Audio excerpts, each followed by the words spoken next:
My parents did great. Not saying anything went wrong.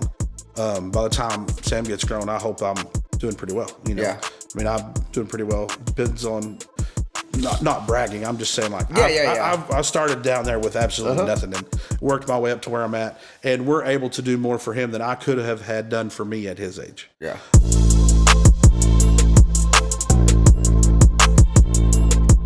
Welcome to You Can Too. Francisco Virgan again. We got Luke here with us today.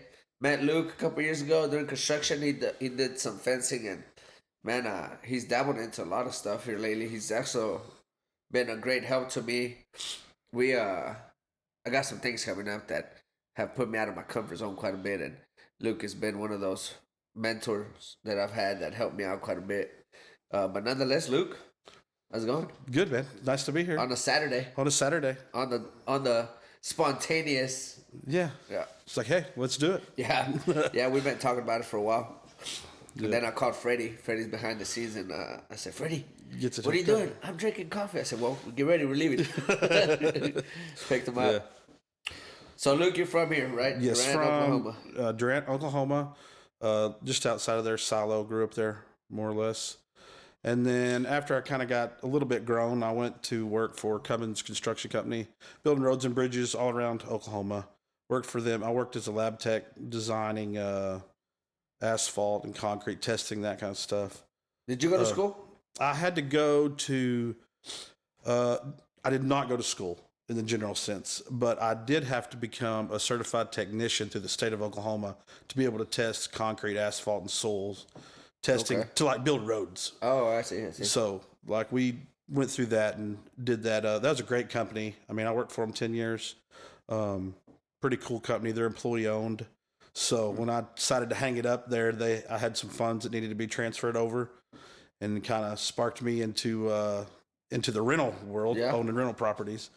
But my son was born towards the end of my tenure there, and I decided to not work there any longer, just because I was traveling out of town, going to Woodward, and and when I was in the middle of nowhere. In the middle of nowhere. The crazy part is when I was younger, all I wanted to do was get away and not really get away per se, because it's all in Oklahoma, but away. And then once I got tired of, I don't know, once you have a baby there, it's a little different story. You want to come home to him every night. So I went to work for myself, and that's kind of how that went. But yeah, hung up the road building career and started the lawn mowing career for a little bit. That's what you started on? Yeah, as soon as I quit Cummins, we were up to a couple hundred yards. We maintenanced all the time. Yeah.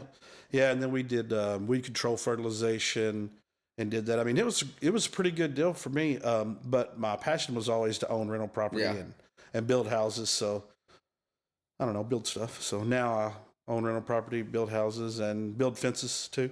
So what was, I mean, the biggest thing, man, I've been working for somebody, and then I started doing my own thing here lately.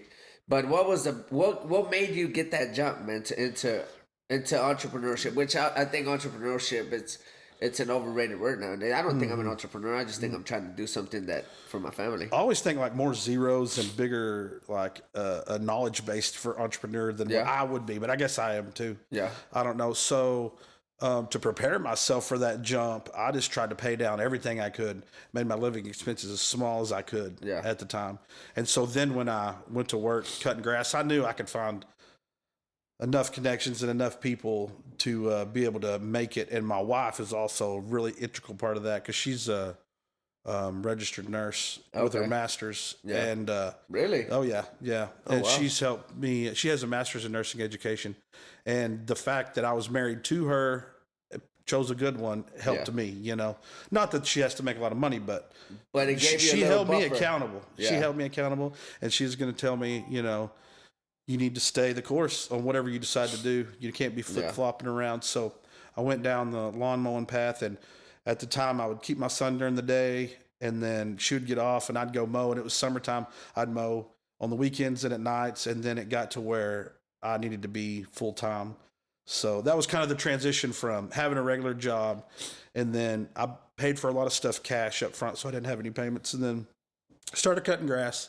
Started doing well with that. I mean, there's a learning curve in anything you do. It's going to take you a while to get it figured out. I'm not saying we were the best. I'm not saying we were the worst, but And then before you know, people like your business or you really, you know, and being honest to them. And so it turned into, you know, 4 or 5 yards to, we were cutting over 100 a week. Yeah. And had maintaining over 200 total commercial and residential. And I had, I don't know, 6 guys, I think, something like that working for me. And then I had some that just quit one day. And when they quit, I decided, hey, I need to change it up. I need to change it up because I was already starting to do other. I know that was kind of a big gap, but I was already starting to do other like constructions type stuff, like building privacy fences and putting in irrigation systems and stuff like that. So I went there. I mean, but the transition from regular job to working for myself, made it the easiest. My wife being a nurse. And holding down the house. So money wise, right? Financially, yes. Yeah. And the fact that I wasn't costing anything, you know, because everything I bought for my business per se was cash then. I mean, that's a scary thing. When I jumped in, I bought a couple trucks for the guys and all that. And man, I think everything just lined up, you know. I think that's what happens a lot. Yeah, I think everything just lined up. And honestly, there was this one person that pushed me into doing it. I had thought about it, and it was more or less just a thought. I don't want to say I was afraid of the responsibility, but because I've never been afraid of responsibility, but it's still scary. Such a big liability, right? When you go from just worrying about yourself to paying somebody. Oh yeah, you know. 1,000 or 600 a week. It can be $300. It doesn't really matter. Yeah. Just whatever. And it's like, well, dang it. Do I need a, you know, and you talked about something right now that I've been talking about it with some people that I know here lately. And that's, when you said you started that you knew more people that gave you loans because of you. So I'm a firm believer that a lot of people jump into this business for money or into the entrepreneur or this roller coaster ride for money, and that kills them. I think that kills people, man. It does. I think that people would rather, the people that do it for that reason, they rather lose $50 and burn themselves than they rather not lose the $50 and burn themselves than lose the 50. What are your thoughts on that? Oh, for sure. So I mean, this kind of ties into what you're saying is, I know this is going to sound cheesy, and I heard it forever, and now it rings true more than ever. Is like, you're always on a job interview. Don't be mean to anybody. Yeah. And be nice to people. And as you're nice to people, before you know it, you'll be of age to be working and offer a service, and they'll remember, hey, that guy was nice to me. I'll give him a shot. And if I would have been rude and mean to everybody, of course, my mom, I guess, raised me right. You know, my family raised me right. But like,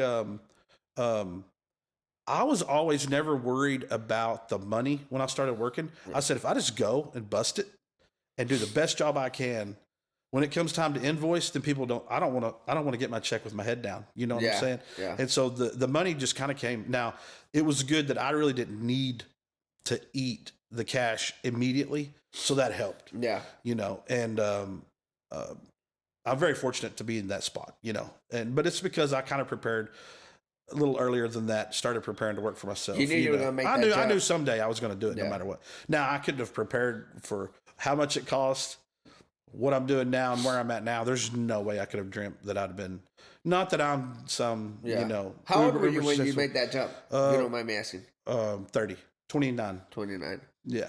Dude, I mean, you sound like you were way more mature than I was at that age. No, I wasn't. Because, man, I think about, I mean, like we said on that first episode, I think about my life 3 years ago, 4 years ago. Man, I was still living for the weekend. I was still getting drunk every Friday. Yeah. So at 25, I was a knucklehead. Yeah. You know, like just a knucklehead. Not that can't be now. Yeah. But man, I think there has to be some type of growth spiritually, mentally, more internal than it comes to saying like, oh, well, I'm going to make $1 million. Because, I mean, I remember when I started, you know, with who I am right now, they told me, and I told this to everybody, they said, oh, what's the fastest way to be a millionaire? I think I told you this before, too. Oh, for sure, real estate. Was real estate. Yeah. And I got surrounded by these people, and I wasted about 4 years of just me, like, Friday, oh, I'm going to go drink. You know, Even around the right people. Even around the right people, yes. Yeah. You know, even around the people that I look up to, you know, like yourself. I think if I would have met you, you know, months before that, or maybe I did, and I was still doing the same, still being a shithead. But you got to decide for yourself, though. You know, I mean, I don't know. I like So how do you feel about people's circles? Oh, it matters for sure. Because I think that was one of the biggest things for me. My circle was the rough. bar scene's horrible. You know, I'm not saying I don't go to the bar. So does your circle matter? Yeah. I think it does. I'm not saying I can't be cordial to everyone. Yeah, for sure, and man. be nice to everyone. Yeah. And I'm not saying that I don't. Let's call it 10 times a year. Wound up having a few drinks, especially with investors and business partners and stuff. Like that's kind of the best time to sit down, have a few, and talk about something. But we're not talking about getting so drunk we can't. You know. Yeah. We're talking about having Man, you know what? I've never been a blackout drinker, and I haven't drank for over 7 months. And I think, you know, but I think, you know, with the growth, you know, like you said, there's times to do it. I can't see myself drinking and not. I mean, I've never blacked out drank, but right. I mean, it has to affect me. If you have a problem with any of that, and it's triggering, by all means, don't go. You know, or not. But I think that the hardest thing is, you know, people fail to realize that. Mm-hmm. You know, and you like you said, you knew you were gonna make a jump, so you prepared yourself. And a lot of people they see it up. Well, last night I got my kids. I started them on a regimen because, I mean, you know, we all try to be better. We all try to better our kids. For sure, yeah. And I told my kids, I said, y'all guys want to VR? Because they got everything. VR, phones. I said, you either got to do something productive, and this not chores. Chores are mandatory. Right. That's just normal every day. For being able to live. Yeah. I said, you got to earn your time. And you met my you met him before, yesterday, but you saw him yesterday. Yeah. My 5-year-old, we got home at 9, and he's like, hey, Dad, I want to use a VR. I said, 30 minutes, 30 burpees. They didn't think about it. Popped them out. Just popped them out. I mean, fast. I was impressed, you know? Yeah. And then my oldest, my 12-year-old, I let him use it earlier because he was on the treadmill working out. And I left throughout the day, and he was on the phone for about 40 minutes. And I said, hey, you owe me time, buddy. Yeah. Like, you went over your time. You owe me time. He's like, okay. I said, let's do this. I'll do 25 burpees with you. We're going to knock them out. Yeah. Let's do it. So we knocked them out. And then he said, hey, can I get some more time? And I said, well, I mean, you got a couple options. You go on the treadmill for an hour, you get 30 minutes. I said, or you do 25 burpees, good form at a decent pace. You don't have to kill yourself. 25 burpees, and you get an hour and a half. Oh, that's worth it. I would do that. Well, he sat there for like 20 minutes. Contemplating it? Stretching. He's like, I'm going to get socks. And me and my wife are just sitting on the island, you know. And he just sitting there stretching and all this. He's like, hey, I'm going to do one to get it good. And I said, you do what you got to do. Like 30 minutes passed. I said, hey, man, that window's gone. You're done. Tomorrow will be a new day. He was so upset, man. But, you know, a lot of people fail to see those opportunities and they get so scared to jump on them. So it does. You know? Yeah. It's kind of like the rental game. I knew I was going to buy rental property. Yeah. And the first one I bought, my wife and I talked about it and all this. And I'm driving somewhere. And I can't remember where. Bochita's where the actual property is. But I was driving somewhere and I seen a sign in the yard. And you could tell it was like not a realtor, not a... Rough. You know, like just a guy trying to sell a house. Yeah. You know? And I was like, well, come to find out, he's the guy that owns a lot of property around here. It's great. Was a great guy. He passed away. Yeah. But so I go up there and I look at it. It's, I mean, we can get little specs on it. It's a 3-1, probably 1,000 square feet. It is pier and beam. Yeah. But I get underneath it. It looks good. There's no power onto it. It's, you know, pretty run-of-the-mill vinyl flooring and all this. Anyway, and I'm thinking to myself, I wonder what he wants for it. Because I've been looking for a while for different things, you know. Yeah. And he's like, well, I got to have, I'm just going to tell you one number, and that's the only number there is. And if you can take it or leave it. And I said, okay, central heat and air, been updated. He wasn't negotiating. No.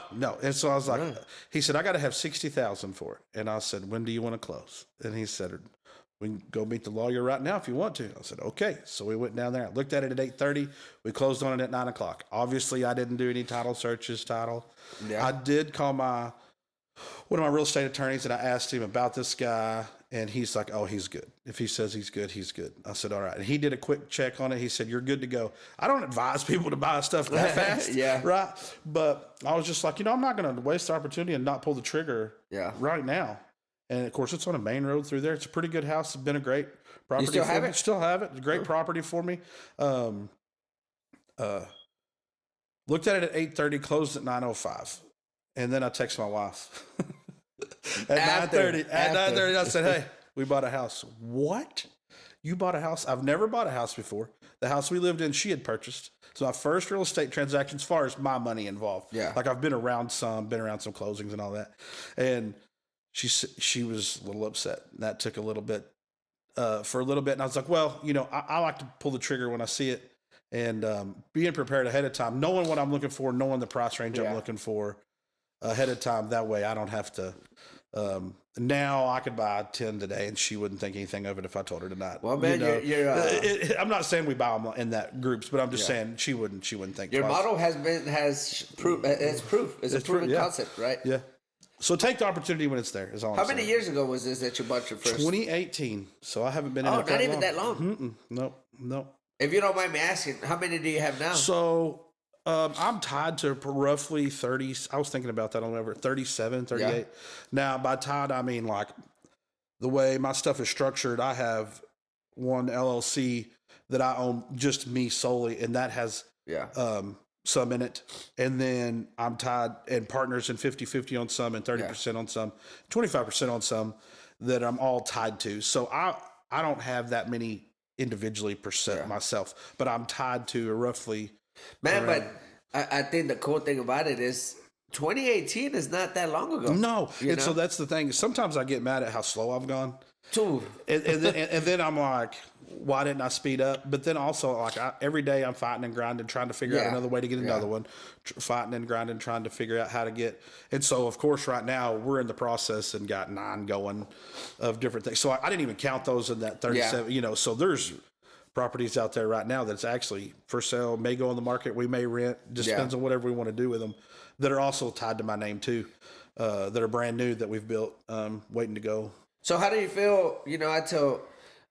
I like competition, right? For sure. I think as men, it's healthy, right? Yeah. But where, you look at yourself and then you look at, there's some massive people around here that there are some hundreds of rental properties. I mean, do you take, does that take a toll on you, or does that motivate you? I look at it as a carrot, There's one individual is close to me. We've talked a couple times, and then I realize, he wants to pop up 180 and he builds them, and then he's got 180 sitting there. And there's a couple others that does, especially the people you're tied to. And then I realized, well, they started in 98, 99, 2000. So that's 25 years ago. Yeah, I know. And they had to start with 1, 2, 5, like we're doing now. And I guess it's almost refreshing because you could see the path. Nobody, when you work for yourself, there's no Golden Globes. There's no award ceremony. There's no Christmas party. There's no. That's another thing people don't understand. Like, there's no good job. There's no manager of the quarter. There's none of that. So. And there's also no clock in and clock out. That's exactly right.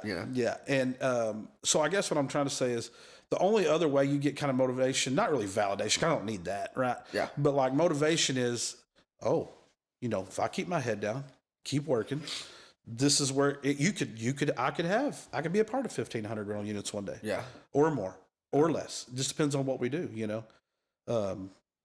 There's the good thing is I think too, the more you do it, the more you get around people that do it. So the more they want to bring you in on deals. Yeah. Well, one of the big guys that I'm talking about that have 100 plus, or 300 plus. I look at them and I'm like, damn, man, how can I get there? And then I look at the age. There's about 20 years of age difference there. And the time of 20 work. years of actual working towards it too. 20 years. Not just age, but working towards that. So that's what kind of changes my mind from like, dang it, I suck. Or like, I'm a failure. Because at the end of the day, I like to think that way sometimes, For sure. Like, Freddie and my wife and everybody here, I'm like, man, sometimes I'm just a bitch and I need to get after it, you know? That's exactly. You know, stop being Sometimes a bitch I'm that way too. get And my after it. wife will tell me. So, you know. That's the biggest thing. Yeah. And then it'll come right back to her when she needs it too, you Yeah. know. But I think also, I don't think the progression is 1, 5, 10, 15, 20. That's not how it works. No. The progression is 1, 8. 2 years, you're busting it, 22. 2 years, you're busting it, 40. You see what I'm saying? Because you get to group those and refinance them and tie them up into stuff for your down payments. And so I don't think it's just like one a year. Oh, in 10 years, I'll have 10. Nah. I think if you hammer down and you start with 1 or 2, I feel like it. Sometimes it might not even be 2, right? It might be 5, but it'll be double the But it'll number. be double or triple. Yeah. Yeah. I think it goes more of, like, if you were wanting to get to 10 in 10 years, I think it goes 1, year 1, year Then 2, year year 9. 3, year 4, year 5, you got 3, you know, and then Yeah. year 10, you might have 15. Does that make? Yeah, like, yeah, I for think sure. that's the more of the progression when it comes to housing and houses, because at that same time, your stuff's getting paid off. You're learning how to build at a different cost. You're learning, well, the market's changing around us. We're trying to stay caught up on building supplies and building costs. Lots and location, water availability, you know, that's a real big key. Man, and now that you mention it that way, you're right. It does not go every year. And I think that's where a lot of people mess up because they want that instant gratification. They put the timeline of next year I'll have 5, and it doesn't happen. They're like, I'm gonna go back to my 9 to 5, right? Or it ain't worth it. Yeah. You know, I used to think about school, like high school, and think it was I think college is pointless. I mean, that's my Depends on who you are personal- and what you're going to do. Exactly, right? But I'm right But there if with I'm you. gonna be an arts major or something like that, I've heard people even tell me, and I'm sure there's good things that come out of a business, For sure, right? yeah. Business degree, but they're like, man, 90% you're just gonna take the punches and learn, right? Yes. Learn on the fly. Well, I'm retarded too, so Well, me too. somebody that went to college is probably thinking I'm stupid. Nobody had to bang their head as hard as I have. So, yeah. So, but man, here in the past couple of years, I've seen people that dropped out of high school, and now there's a mindset, right? There's always a mindset, but I think high school is a very big win at that young age that keeps you going, right? Because you talked about you want to build 100 houses, but it might not in 10 years. It might not happen on year 1, year 2, it might happen Year at 9 and a half. 900 and 360 days. That's right. I mean, 9 years. 9 yes. years, 360 Yeah, days. That's correct. But since these people learn, or the majority of what I've seen is that they leave high school. So like I was saying about the high school thing, you know, like, man, I think there's a lot of people that I've met people that never even know how to read that are successful, right? But 90%, or well, maybe that might be exaggerated. Let's say 70% of people that drop out of high school, they tend to just drop and either stay or go down in intensity Yes. and drive and everything. Yes. So this is what I tell everybody. You know, my brother, he's like, I hate school. He's about to Same graduate, way. or he's a junior, and he's like, I hate school. And my mom was like, you gotta finish. I said, dude, if you think school is hard, if you think high school is hard, when you get out, all you're gonna do is avoid hard things, and that just puts you in a shitty path. Steer into the. You know, that's what happened to me, man, honestly. When I got out of the Marine Corps, I got comfortable, super comfortable. Because I tell everybody this, I say, well, I graduated high school. High school was not difficult. I don't think I was that stupid. I think I was a little bit smart. I had some AP classes. I would fail them and pass them. I could Probably control. just didn't care. Do you think your care was high? Yeah, it wasn't there. But you know what made me care? When I talked to the recruiter, the said, Marine you recruiter. gotta graduate. And he's like, hey, dude, you got to graduate. You got to stop being a shithead and graduate and leave. Uh-huh. And I said, okay. So I graduated high school. I joined the Marine Corps boot camp. Toughest thing I've done as a 17-year-old, 18-year-old. Oh, I can Toughest, imagine. right? Yeah. And then I get out of boot camp, and I'm active duty, and I'm like, oh, hell yeah. And then I go what they call the fleet, which is the Fleet Marine Force, Right. to your unit. And then it's like, dang it, everything's hard now. And I just keep this track of doing hard thing after hard thing after hard thing to where year 4, year 5, boot camp is nothing. Like I would go do boot camp. That was a breeze, wasn't it? Yeah, exactly. But then I get out year 5. Get out of the Marine Corps. What do I do? Why'd you choose to get out? Man, it was the times are changing. The Marine Corps was going into a peacetime Marine, so like tattoos was a big thing. They didn't like them. No, they didn't like it. So The hard nose was over. yeah, so we just got back from Afghanistan, and we had new we call them boots, fresh out of infantry training, just 6-7 months into the Marine Corps. And I remember we were doing a live fire shoot, and it was a fire team shoot, and I was a squad leader. And there was this kid. He was slow. I mean, he was just like, he was big and just like, used to call him a Great Dane because he's just like uncoordinated and he's got a machine gun. And everybody's moving up in front of him and he's not moving. And I run up to him and I'm like, move, motherfucker, and I kick him. And then I got in so much trouble for that. Really? Yeah. Yeah. And I kind of thought that's what they did there. Well, exactly, right? I got in so much trouble because we had just gotten a sergeant major, which is higher enlisted, like 20 years in. We had just gotten this sergeant major, and in the Marine Corps, those higher positions, you don't have to be. I was infantry. You don't have to be infantry. And they switch it up, and you could get somebody that's never seen the field before. They've been behind a desk. And he's like, and he got on to me, man. And I was just like, just turned your attitude. Yeah, I said, it's time for me to go. Time for you. I used to love. Well, thank what you for your service. By the way. Appreciate I used to love what I was doing. I think I talked to my buddies, and I get on to Freddie sometimes. And my buddies, I talk to him. He's in Arizona. He's like, I was like, dude, sometimes I feel like an asshole when I talk to Freddie. He's like, dude, I mean, sometimes you can't. That's how you are, you know. You probably are.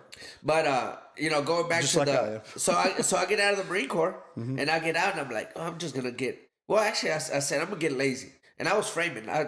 Framing was my thing. Well, that's not lazy work, by the way. Yeah, it's the not. work is. But man, I used to. So for like the first year and a half after out of the Marine Corps, I used to frame. And then go home to Dallas and go to the gym. Go to the gym, yeah. And then still come frame every day. Yeah. So I was in great shape. And then I just started drinking, and I was just like, oh yeah, no purpose. I don't want to do it. I don't want to do anything hard. That was a big thing. I don't want to do anything hard. Mentally, physically, nothing. If it's not hard, it's not really worth it, is it? Exactly. I mean, tell me about it. It took me about 6 years to get it back. Yeah. Now it's like. Like I told you the other day, I said, man, this is scary. I don't know if I... Yeah. And you're like, well, I mean, the good thing it's scary, else you wouldn't be going nowhere. Yeah, you want nerves. Yeah. Yeah. If you're doing anything at all with any substance, it's going to be hard. It's going to have some nerves in it. Yeah. I think. Yeah. So I think... So what are your thoughts on the high school thing? So I think, they just... a lot of people are not going to like to hear what I have to say about high school. I mean, I think you should graduate high school. Yeah. But I think it all depends on what you're doing. Yeah. I mean, my wife's in the medical field. If you're going to be in the medical field for certain things, we need it. Whatever course you want to take to get you where you need to be, and if that includes college, do it. Okay. If not, but I see the checks that we're stroking for trades right now, licensed trades, which is going to take a while for a person out of high school, right? But the electric field is great. I mean, all of it. The electric, plumbing, and HVAC is great fields, man. Yeah. And you're going to have to about 4 years of not making any money to get your license and then open your own thing or move up where you're at. But people don't like that delay, or they went to college per se. Right? Yeah. But also another one I think is like a surveyor, land surveying, boundary lines and stuff like that. Yeah. I think that's a good one. It's kind of a mix, right? You go out, you stake something, you come home, do your plat, draw out work. You got a mix of office plus that, plus you're on to kind of things before other people know, like you kind of know what's going on. You got your feelers into everything. I think the survey thing is cool, and it does require some college. I think. I don't know. Let's put it that way. I know that a buddy that's my age that is a surveyor now. Yeah. He went to Oklahoma City, OSU at Oklahoma City, in a class, and then also went to work for a surveyor up there. But as far as college goes, and people getting into a lot of debt and. I mean, that's ridiculous, man. I think survey is cool because it's one of those that you could. It may just be just a school yourself. For that, yeah. Like I don't know if you know Toby. Yeah. He does survey. Yeah. He does it by himself. Yeah, that's what I'm saying. Like you doesn't have any employees. That's right. Killing it. And so my friend that does surveying also does dirt work. So he's got big equipment, dozers, excavators, and of course, who you're going to call to do a topo and get. And so it's like one deal I had him do for me. A guy was trying to overcharge me for some dirt. And he's like, well, I can survey it, but I already have, So I know exactly how much dirt's here and how much you brought me. And it was a substantial difference. Like we're not talking about. There's a business term to that, isn't there? What do you mean? like whenever you let's say like we're in the home building space and you kind of conquer everything that has to do with that area. I don't know. I don't know. I think there is a term to that. I don't know what that. Kind of like if you do cars, like you're a mechanic and then you start selling tires and then you kind of do it all. Yeah. Everything that pertains to that. Yeah. I don't know what the term is. I don't know. Yeah. I know what you're saying, but I don't know what the term is. He's like, well, I'm going to do the survey. Oh, by the way, I'm the next guy to go in, so I'm the third guy. Yeah. So now, I mean, his survey's done well for him. He's done great. Yeah. He's a farmer as well. So he's got the land to keep the equipment on the side and stuff. So that helps. Yeah. But done really well. I guess what I'm trying to say is I do not recommend, if you don't know what you're going to do and what 18-year-old knows, that's another thing. Yeah. You don't know what you're going to do, and we're going to federally back your, I mean, we can figure out what degrees actually matter if the government wouldn't back. I just think high loans. school, to a mind that's being molded at that age, and a personal experience, right? That little win is a big thing. For sure. And get that, like knock it off the, knock it off you stack your wins. For sure. I think stack your wins. Also think like, just like anything, buy something you can build on. Yeah. Don't buy junk, Yeah. I mean, it's the same thing in our world. We're not going to buy a piece of crap nailer, air compressor, whatever. Like you can skid steer, whatever. Try not to buy junk because you want it to count on you later. Yeah. And I think that getting the high school thing is very important. I think get it knocked out. Now I understand some people get frustrated with it the older they get, but there's so many in home school now. Like if you go up to junior in high school and you're tired of being there, you can take the rest at home and work if you want to. Yeah. Like a lot of rodeo people do that. A lot of I've seen that. Gymnastic people stuff. Honestly, I've been kind of trying to crack that door of homeschooling. I think the social stuff up until a certain age is good. Now I'm not an expert on any of this, by the way. This is my opinion. And now we're experts.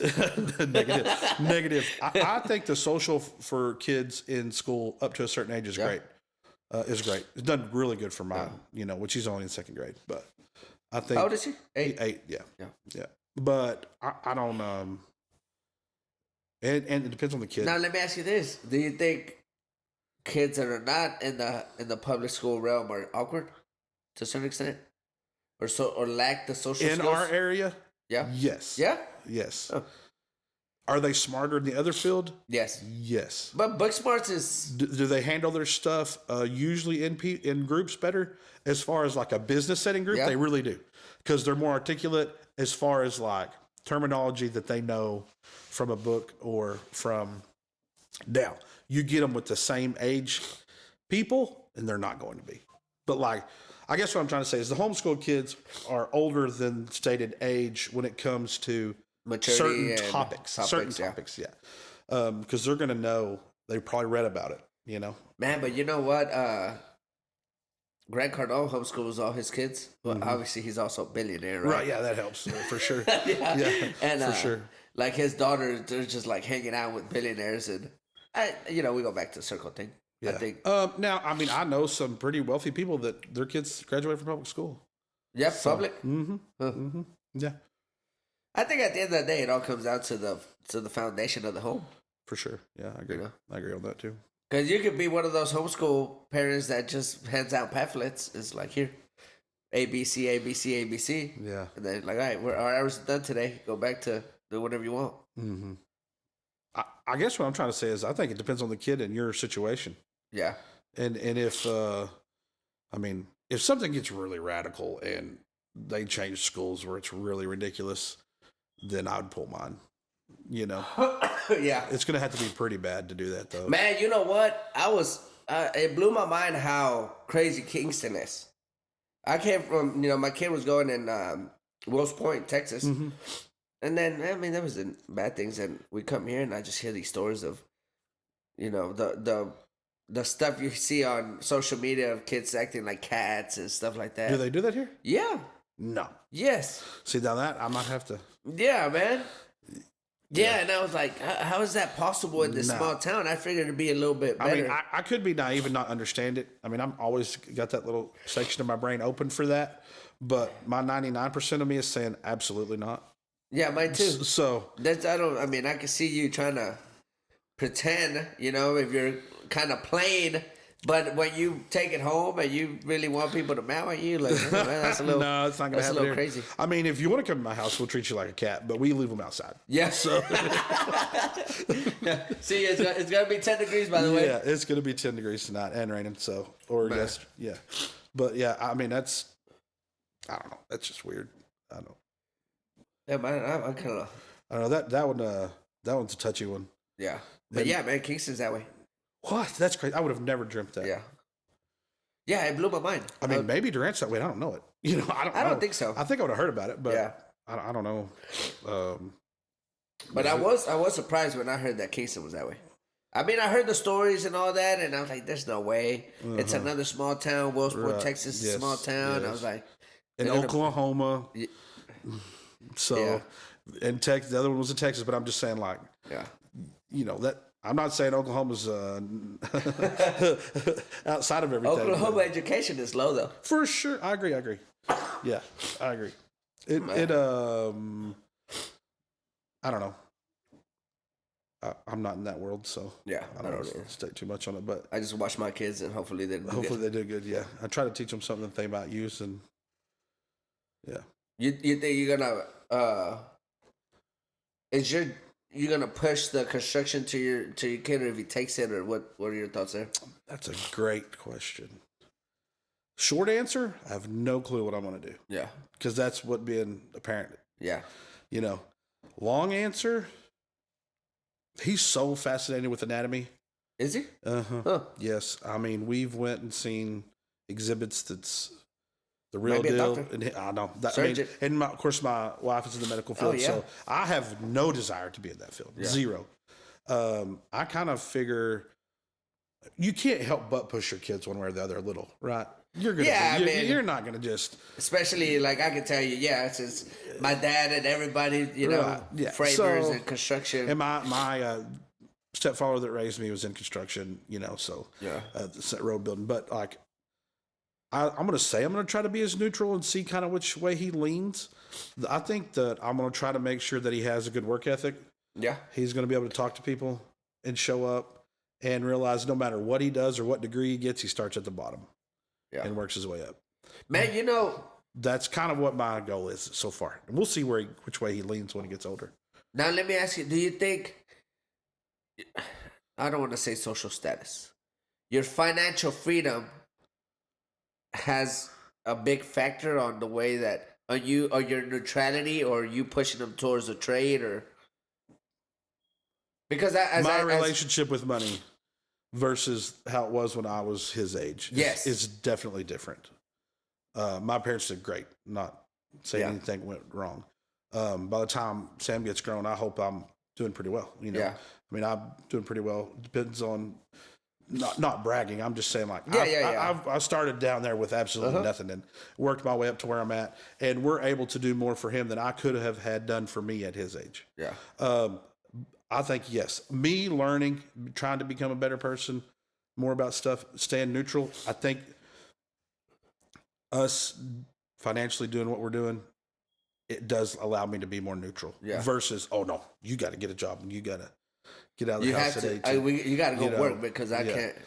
And I can't tell you exactly how this story is about, but I'm going to say like a small example, but I might miss something here because I'm not an expert in the field, but like if he wanted to become a nurse practitioner per se, and then he went to become a nurse, and then I talk to my wife about this stuff, a little bit of college and all this. And then when he finally becomes a nurse, because they have to see you work and do good, and then you can apply for nurse practitioner school and become that. Like, our spot we're in now, if I would have said just completely reverse that, you're going to be in the school the same amount of time and become an MD, then become a regular doctor, I would say do that. I'm not saying whatever path anybody took is bad. I'm not knocking anything, but I'm just saying, like, if you're going to spend the same amount of time going through it, and the only thing is I can feed you for 4 or 5 years instead of you feed yourself. I'd rather feed him and let him become a doctor. If that makes sense. And that goes back to the whole your financial status or social status where it's at. And I think, and I just thought about this right now, is the better off we're doing. Obviously, we're the head of the household, right? Right. I wouldn't say we run the show, but you're gonna make this is what I tell my wife. Every decision I make revolves around my family, not me. No. I don't want to. You know, I don't want to go sell this house or build this house because I want to make $50,000 and blow it tomorrow. To do with me. Yeah. You know, so I think the more, I don't want to say, I hate to say money because financial freedom is relative, right? Right. But the more financial support you have towards whatever they want to do is, I don't know. I kind of got lost on this, man. Well, what you're trying to say is, if you're 18 with no funds and no college fund versus somebody that can help you for the next 4 or 5 years, it helps the kid. Yeah, that window just got a lot bigger. A lot bigger. Yeah, right. Exactly. See? Yeah. That's right here. Well, you know, also like, you know, we're born and we only have one problem. Everything we need costs money. Yeah. So we could say it's not about money. We could say this or that and other. And at the end of it's not all about money. Yeah. But it's what turns the wheel. And while we're here on this earth, you know, like we're going to have to figure out how to make something of ourselves to generate enough revenue to live the life we want to live. Yeah. And if we can figure out how to generate that revenue while we're sleeping, it's even better. I like that idea. You know, which is, I guess, rental property, you know, and to say passive, but you're not ever going to, it's not, there's no such thing as completely passive. Now, I'm sure people would argue with me and that's fine. I mean, I'm not trying to bark up anybody's horse, but like, you know, that I chose real estate. You've chose real estate. I think so. We like building. We like properties. We like stuff we can touch. I'm not saying we don't have money in the stock market. I'm not saying we don't. And I'm not trying to be an investment advisor here by any means, but I'm just saying like. So let me ask you, say you're not trying to be an investment advisor, but with your experience and let's say my brother who's 17 years old, what would you tell him? Hey man, you want to be keep your lifestyle low. Keep your lifestyle low. What are you going to do? Keep your lifestyle low. Save a little cash. Nobody likes to hear that part. Yeah. At 17, you're not going to jump off into the stock market. You know? Down payment on a starter home that could later be a rental home. And it's not where you're going to live forever. It doesn't have to look like the magazines. Yeah. It doesn't have to have an interior designer. Figure out what you want to do for sure. Go down that path. And if that field makes you move around the nation, you probably don't want to buy a home in one spot, right? Yeah. Do your thing. Figure out how to make some money. Figure out what you want to do. I don't know if I've ever had anybody ask that question exactly, but pump the brakes on all the BS to get in debt for. The new laptop and the car. And I'm going to tell you this. I'm in some debt. It's real estate debt. You know what I'm saying? Yeah. Equipment debt and all that. I'm not saying I'm not anti-debt. I'm not that at all. But I think you can start doing stupid stuff at 17 with debt. Will Dave Ramsey be proud of you? Probably not. No, he would not. He would not be proud of me at all. I don't have a boat, but in debt. But no, he would not be. I've said this earlier with cash. That was just a transition. And later on, the more my business is done, we do use debt. That's one of our things we use. And I don't want people to be afraid. Leverage, you know? It's leverage, yeah. You know, if he's got, $20,000 and he puts it in the stock market and it goes up 10%, he's got $22,000. Yeah. If he puts it a down payment on a house that cost $160 and it appraises for $210, he's already got an equity day one, but it goes up 10%. Fast. It goes up 20,000. 21,000 in that 10% versus his 10,000 in the stock market that went up 10% and he made $2,000, you know? So that's the leverage part, right? That's where we leverage that 20,000 to get more money. To not really get more money, but to acquire more assets. Well, man, I think, what I'm talking about, does big multi-million-dollar houses, has a program and stuff. I would hear him say that he would get 1,000, 2,000 return on his investment. And I'd be like, how the hell, you know? Mm-hmm. But what he was saying is that obviously he would lock up a piece of land and then, the construction for a small amount of money. Yeah, for 20,000, 30,000. Yeah. And then sell it for millions. Right. And that's where he's getting like 1,000x. On your true money that you put in, that is a big return. Where else are you gonna get that? Okay, so let me throw a scenario out there. I'm gonna try to articulate it as clearly and as concise as I can. Yeah. Okay, I buy a lot for $16,000. The going rate for that lot is 20 to 22. Let's call it 25 for easy numbers. Yeah. Okay, I frame it myself. My guys do it, right? And it cost me 125 doing it myself, being my own builder. Okay, it now appraises. This is real money scenario that now appraises for $200,000, and I go get a note for 150 on it, right? Because I can get up to 80%, but I don't go the full. Yeah. I only go 75% because I want it to clear money monthly, right? Yeah. Okay, so I pay off the construction loan for 125, and I give myself 25 for the lot back. How much money do I have in it now? Nothing. And it's generating income. So Now, do you build it cash or do you build it? Oh, I no, you built, said I you built paid it with the note. You paid the construction note. loan. Yeah. I built it with construction loan. You Yeah. paid the note. So what I guess what I'm trying to say is like, why wouldn't you just rinse and repeat that as much as you can? Now it's not always that clean. Yeah. Sometimes that 25 costs the 25, right? Yeah.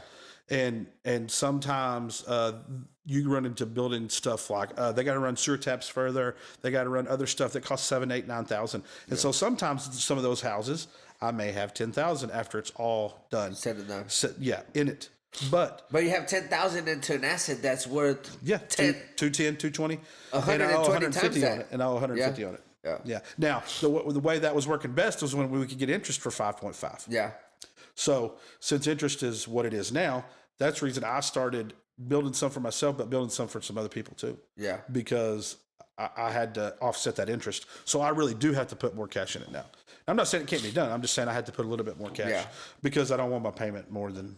Yeah. You want to. Everybody has their own ratio. Everybody has their number in their mind, how much they want to clear per door. Yeah. And how they do it and what their maintenance costs. How long did it take you to learn this stuff? Man, I don't really know if I know it now. Well, obviously you know. I know a little bit. It's right. a proven yeah. concept. Yeah, it's a proven, and we've did it.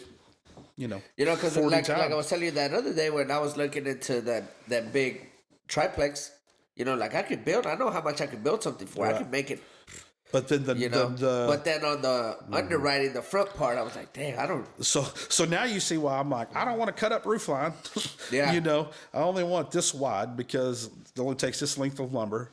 And staying in that ballpark is what allowed me, I hope, long term from now, you could check me in 5 years, 10 years, that lets us do more of them for the amount of money we need to do. Yeah. So, Man, one of the biggest things is and the Hispanic community is they're so afraid of debt.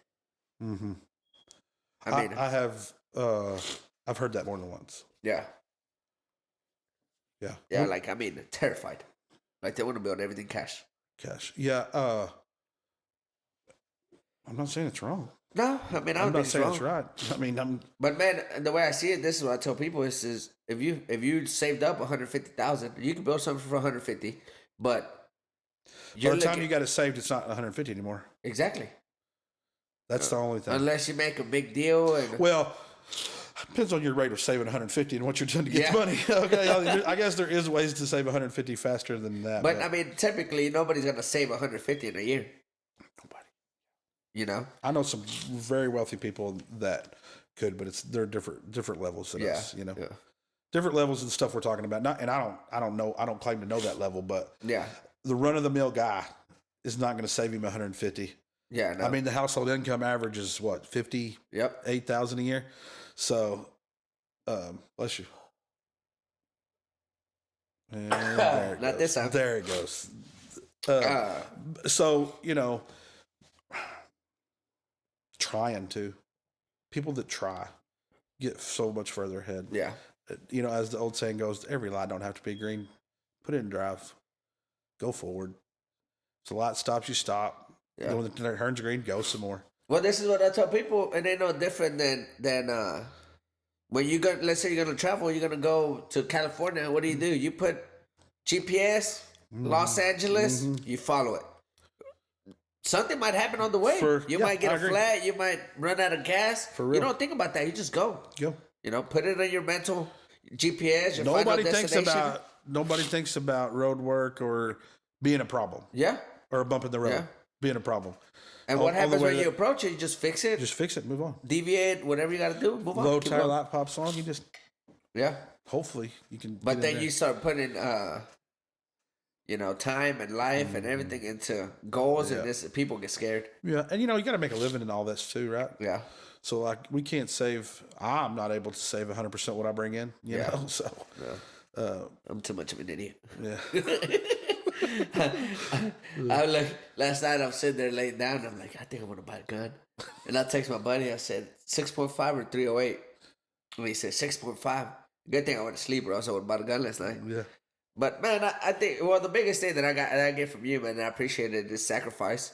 You know, because you sacrificed a lot to jump into the do-it-yourself part, right? The You know what? I've never looked at it that way. the entrepreneurial part of Uh-huh. it, and delayed the instant gratification significantly, right? Because I mean, I'm sure you enjoyed what you did. You did it for 10 years, Right. in that construction company, For sure. Yeah, oh yeah, there. and it was employee owned, so there was a possibility that you could invest and buy more stocks. So it would have been a rock star if I'd have stayed. Yes, it would have worked out great for me. I'm not saying I'd have been further than I am now or worth more than I am now. Yeah. But it would have been a great avenue. So what's a peace of mind? What can you say that it's like? I wouldn't go back. I wouldn't know. I can't put it on one thing. Man. You know, a lot of people heard this story. I wanted to be a cop so bad whenever I got out of the Marine Corps. Like bad. I think you did tell me that. Yeah, I tried quite a bit of places. And Politics get involved. yeah, it was weird. I really think it was divine intervention. I think It's God did not. That's a good. That's the best. I think that's God the did not best want kind me of to be a intervention. cop, you know? And Yeah. and I told my wife, she'd be like, "Hey, well, I want to go. We don't go out much, right? But when Right. we want to go somewhere, it's like, all right, let's go. Let's plan for tomorrow. Let's go." Instead of having, dang, I gotta check my days off. And So that is definitely one thing for sure. If I get ready to go, and it's harder for me because I've been hammering at this 9 years now, and I'm probably just now to the point where I can say, "This is what we're gonna do. I'll Yeah. see y'all later." yeah, For a day or two.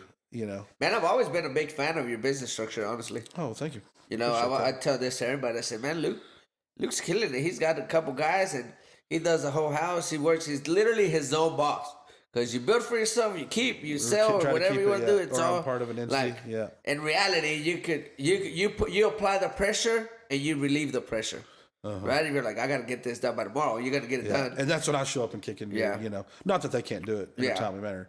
They've gotten really good. My guys have gotten. I tell my dad, I tell him all the time. I said he's getting older, you know. Uh-huh.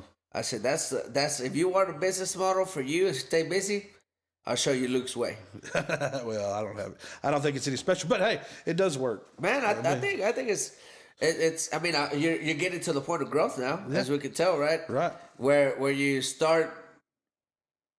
I guess you can't be involved that much, but you're doing higher things. Well, the more we throughout the do, day. the less I can be driving nails, Yeah. And that's where having framing crews, Yeah. comes in. I couldn't get a framing crew the first house I built. Yeah. Waited 9 months. Oh, I know what you're talking about. Yeah. Yeah. And finally I said, we'll just do it ourselves. And I'm not saying that's good or bad, but Yeah. now I kind of know what I'm looking for in that. Exactly. Yeah. But I don't know. We'll see if it compounds. I'm not saying it's the best or the worst. I mean, obviously I like what I'm doing. Yeah. I'm proud of what we're doing. I'm proud of what we're producing. But I know that 10, 13 houses a year for my goals and aspirations isn't going to do it, Yeah. So if You we gotta get double to it. 20, 30, 40, 50 a year, it all depends on availability. Like Yeah. the actual cranking it out is the easiest part, believe it or not, and getting the subs is the easiest part. The finding the places for the right money that makes sense and the investors that are ready and the land locked up, all the transactions on that side. The beforehand, right? the That's what I beforehand. struggle with. When it gets ready to go, that's that we're used to that. Yeah. I mean, I could have loads there today if I wanted it. Yeah. You could too. They could be poured concrete Monday if we wanted, right? But getting the ahead of time stuff is and that's also why I've tried to pull out of being the guy that drives all the nails. Yeah. because it there's so much on the back end. I say it all the time, and I'm sure they're just thinking, yeah, he's screwing off, my guys, Yeah. But there is a lot on the back end, and there's a lot of nerves because when you're signing contracts for bigger stuff or trying to get stuff lined up or hoping everybody gets paid, Well, you don't get that stress of a 9 to 5, No. I mean, you can if you're like a CEO or something, Yeah, but I guess you they could. also have Their house payment's usually getting made though. yeah, exactly, Yeah. Yeah. I don't know. It's crazy. I like it though. I mean, I like to Fast paced. I like it. Live on the edge. And the more, I like to live on the edge. Yeah, that's probably too much. That's where my other business partners pull me back. Yeah. Yeah, I'm not afraid to put it all on the line, and they're like, always like, no, bump it, let's just yeah. put 20% on the line, No, okay, that's fine. But no, just because I know what it's like to start with nothing, it doesn't bother me. Like I can build it back, no problem. But Man, I appreciate it. Yeah. Appreciate you coming on. Yeah, for sure. Anytime. We're gonna have to do another one next time. Yeah. Any remarks? Sorry if I said anything goofy or long. I know. No. So as far as closing, at the end of the day, like I told you, this is my goal is to be impactful. Right? It's not about the money. I don't think it is about the money. I think it's about, I told you about Albert. He kind of money follows attention, and it follows all that, and that's cool. But at the end of the day, we can help somebody, make that jump like you did. Mm-hmm. Well, we're also probably good examples of not having to have a big college degree to make a living. Yeah, you know. Yeah. And to do I went to good. college though. You went to college? You got a degree? No, I That's went what- like the first semester. I was all pumped because I fresh out of the Marine Corps, and then I was like, "Yeah, I hate this." yeah, I hated school. Yeah. I just went to get paid because I was getting the GI Bill. Yeah. Oh, yeah. Never thought about that. Yeah. I don't know. I think too. It's like if I also hope people, and this is going to take a little bit of a left turn, but people that are kind of don't know what they're going to do and they're nervous about it and stuff, like it's okay. Like you'll figure it out. I think that's the biggest thing. Like you don't have to have it all figured out at 17, 18. Yeah. I think that's one of the biggest things. If somebody can just take it and be like, oh, all right. I mean, you might not want to start college not knowing what you want. And a lot of people say, oh, just get your basics out of the way, then you can figure it out. Man, I don't know. I mean, if you get it paid for, get after it. But, Yeah. Well, I think about age, and it's like I said, sometimes I feel old, but then you look at people where they're at, and it's like, damn, he's killing it, but he's also 55, took him, 60. that's right. You That's know? right. And that's what keeping your head down for Yeah. 30 Yeah. years does. I don't know. Sounds good to me. But yeah, anyway, appreciate you having me on. Man, I appreciate it. Anything, last remarks? No, sir. I just tell everybody don't be a pussy. Yeah, Get after it. that's usually no excuses. Yeah. They don't do you any good. Overthinking kills it. Kills it. Just do it. Coming from an overthinker. Yeah, you are? Used to be. Huh. I've worked on it a lot. Me too. I used to be an overthinker. Just what did they say? Fire it in there. Rip it in there. Just do it. Rip it in there. Just do it. Yeah. See what happens. Yeah. Don't be scared to look dumb. We all look dumb anyway.